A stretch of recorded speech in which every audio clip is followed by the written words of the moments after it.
to think. And we buy into this. No. You can get upset if you want with all the stars that make the money when they really don't supposedly have a talent like Kim Kardashian. No, seriously, people get upset. But guess what? She makes that money because we fund her lifestyle. It's because we watch, we follow on Twitter, we go to her page. We're the ones that give her the numbers to get it paid. So the society funds this, which I have a problem with the way society thinks today. But it's not even society's fault. We've been conditioned to think that way, to stay here, so that the wealthy of the wealthy can stay where they are. It's called modern-day slavery. That's right. That's right.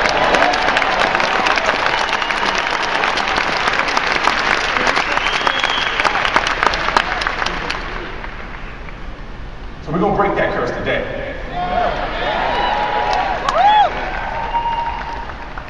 Be careful what you allow in. I'm so careful. Look, one of my best friends in the world, many of you know my best friend, Mike Hughes. And a lot of folks think we talk about everything. But there are certain things he doesn't even bring to me because he does not want to taint my belief in where I am and the things that I need to think about. Because that which occupies and inhabits your mind the most, you focus on. And that which you focus on, you attract to yourself. And I can't afford to attract certain things to myself because there's certain things I have to do for me and for you. There's certain things you have to do for you and your family and for us as well. Am I right about this? Yes. And so if your goal is to say, look, well, I want to be that person. I'm going to create that story. I want to be the 81-year-old in prepaid leave. Even if you haven't seen the 81-year-old, you can be the 81-year-old. If you haven't seen enough deaf associates on stage, you can be the deaf associate on stage. When your purpose is your purpose, if you can't see, you can feel your way to platinum executive director. If I was in a wheelchair, I'd roll myself to platinum executive director. There's no excuse. Because some of us have already done it. In life, they've succeeded. So, tired of the lies. I want someone to say, look, I know you don't like me to bring things to you, but I'm going to bring this to you because I think you need to know. There's an internet site, and it says that you and Brian Carruthers don't receive chargebacks. And I said, well, can you please let Randy Hart know that?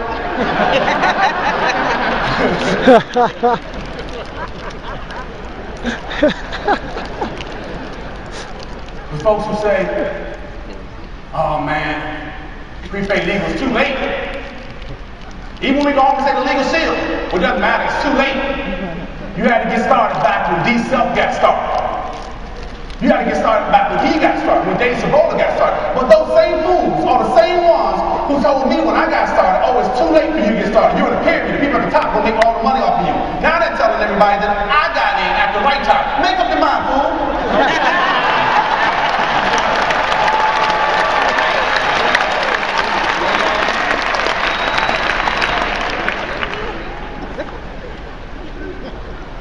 So people always got something to say. People always got a lot to tell. I just happen to know, after watching the market analysis, that we got a whole bunch of market out there for each and every one of us. No need to be greedy, no mindset of scarcity, but a mindset of abundance. Enough for all of us to become wealthy for the rest of our lives and generations.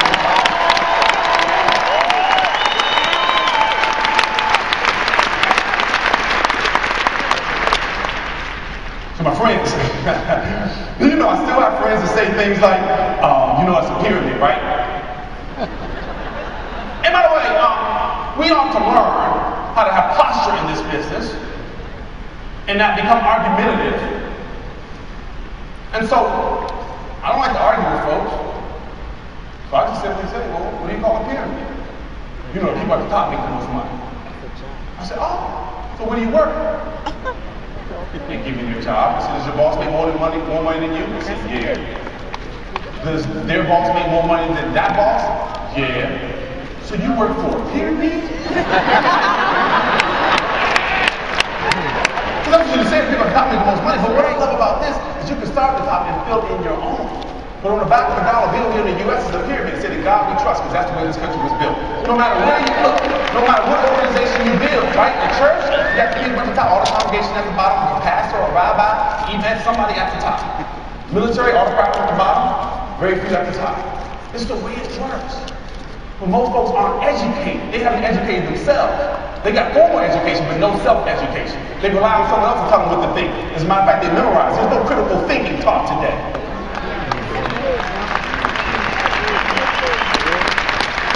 So we are creating a new generation of people.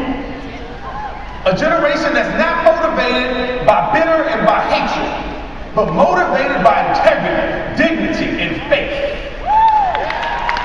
Of people that are willing to step up and not compromise who they are. Someone that says, look, if you say no today, that's okay. Because there's someone else who's waiting to say yes. It is time out for forcing people to join an opportunity that we already know can free them up for the rest of their lives, but we're forcing them to change their lives when they don't want to change their lives. We need to start telling people, no, you can't join my opportunity because you're not mentally prepared.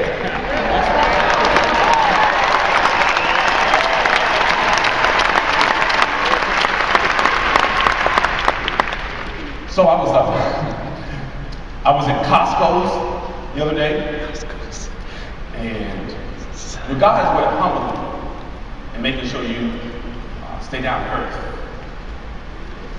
And I was coming from the gym, so I thought I had more money in my pocket than I did. So I'm going up to the register, and I didn't have enough. So I had to take $17 paper towels back off the basket. I've had to do this in like 15 years. And people watch them like, if somebody's in prepaid leaving behind, this is going to be bad. And I'm thinking they're going to say, I knew it wasn't working. He can afford $17 paper towels from Costco. The brother is broke. Told you to come to the call again.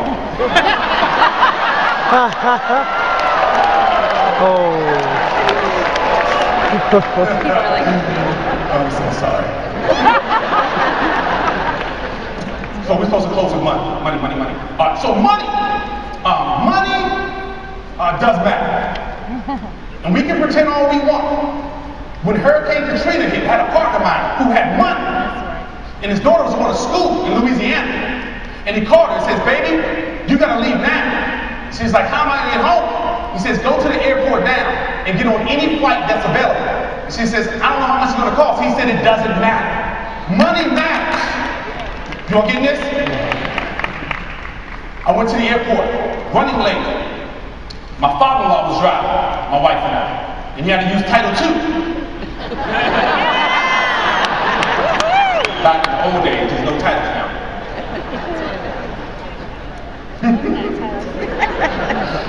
So we had to use Title II. But we got there. So we're running up. And we get to the desk. And the lady says, I hope you're not planning on, you ever meet these folks? I hope you're not planning on getting on such and such flight. Yeah, we are. I'm sorry, running late. Well, you're not going to make it. Because back then at Dulles Airport, you had to get on this little shuttle that went from one terminal to where the gates were. And so she said, I hope you're not planning on getting on this flight. I said, yeah, I am. And she says, well, I just don't think there's going to be enough time. And I said, well, listen, is there anything you can do? Because I really need to catch this flight. She said, do you have luggage? And I said, yeah, well, you have 2 items here, 2 bags. She said, oh, well, then you're definitely not going to make it. You have luggage. And I said, what if we don't have luggage? She says, what do you mean? And I looked at my wife and said, are you against buying everything once we get there? Oh, this is money for it. I know you're thinking it's bragging, but this is money. When you get to make choices when money doesn't matter, it means the same thing to you. This is what I'm talking about. Come on, women. You can buy everything when you get to your destination.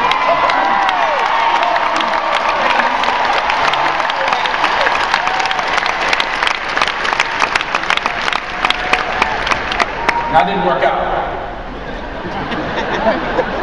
Because she started hating. She was like, oh, so you can just buy everything, huh? I was like, no, fool me. I was just saying. I didn't know, it just didn't work.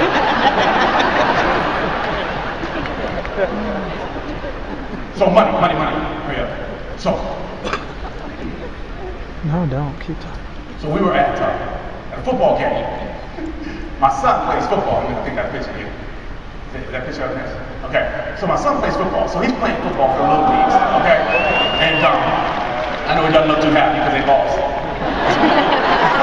0-7. I really did. But anyway, so he plays. That's my youngest son. That's the son that some of you hear me talk about. He's really in love with me. Like really, really in love with me. Like you ever see us together, he holds on me, like he won't let me go. He looked at me one night and says, "Daddy, I wish I came out of your stomach." I mean, that's how much he loves me. I know I just messed you all up, didn't I? Just let that go. I know I messed you up. Let that go. You okay now? Okay, good. So he really is. I mean, like really, really. Like whenever I come home from a meeting, he'll like come downstairs, he'll get all you and hug me and say, "Dad, you don't have on an undershirt." I said, "No, I do, Makai. It's underneath my undershirt. Get your hands out of it." I mean, serious. So that shows you I had to make it to the game. This is the thing I love about prepaid legal, because in the beginning, I couldn't make it to anything, but I sacrificed short-term pain for long-term gain. You gotta give up something to get something. And then look, it might be your generation. You might say, look, I might have to give up my generation for the next generation. Maybe you give up a lot. Maybe you're 67, 75 years old. Say, look, my kids are grown. I've got grandkids now. But I want to start my next generation. I want my great-grandchildren to have more than what I had when I started life. Remember it used to be that way? All your parents and grandparents used to say, "I want you to have more than what I have." Where did this next generation come from that says, "Look, I'm going to get mine, you get yours"? Right. So Makai, it's like a football game. But on the exact same day, my daughter's in a wedding. And so I'm thinking to myself, man, I've got to make it. That's my niece, two nieces and my daughter over to the right. So I can't disappoint my baby girl. So I'm thinking, man, I gotta be there for the wedding too, because my cousin's getting married and my daughter's a flower girl. Now how do I manage both? Let's talk about money. So I'm at the football game. So my wife calls, "Are you gonna make it?" "Not sure. I bought the clothes with me in the car though." She says, "Well, Makai's gonna stink. Y'all been at the game all day, you and of course Makai's brothers." And so I said, "We'll work it out." So I got my little iPad. And I found out what the closest hotel was to the place where they were having the wedding. Called the hotel, said, "Can I book a room for the night?" When I only needed it for 30 minutes to take a shower. And I called Mike Hughes and said, "What you doing?" I said, "I'm leaving the football game. I got to rush to a hotel and take a shower." He says, "Are you staying up there?" I said, "No. I just need for 15 minutes to take a shower." He said, "You're paying for a whole night to take a shower?" He said, "Man, you ain't playing. That's a whole nother level of money right there." But I couldn't miss it. To go home, I would have missed it. But by the way, for those who don't know, I don't spend my money frivolously like that. Because when I went to the desk, I told the guy, I said, "Look, I know I booked the room for a night, but I really only need 30 minutes. My boys and I, we just got to run and take a shower. We're running late for a wedding." He said, "Oh, yeah. I tell you what." He said, "You got $40? I said, "Yeah." He said, "Give me $40 and you'll be all right." That's what he said. He's an old guy. I said, "He's all right." And so I looked around and said, "I guess I got to need cash." Huh? He's like, "Yep, I need cash."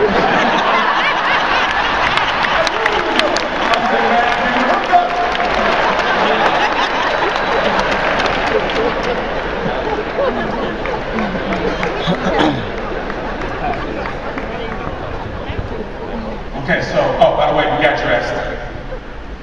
So we all got dressed. That's my boys, all my bow ties, and all made it to the wedding. All right, I got to end here. You know, in life, sometimes it seems like you're going in circles. But going in circles and wandering are two different things. And the thing I love about this business is that we can do the same thing over and over and over again and build up a very successful business. There are not many new things once you learn the things necessary to become successful. This is why no matter who you are in this room, you can become successful in prepaid legal, because we pretty much do the same things over and over. It's called spaced repetition, and we become better at it. And everyone in this room can become better at it.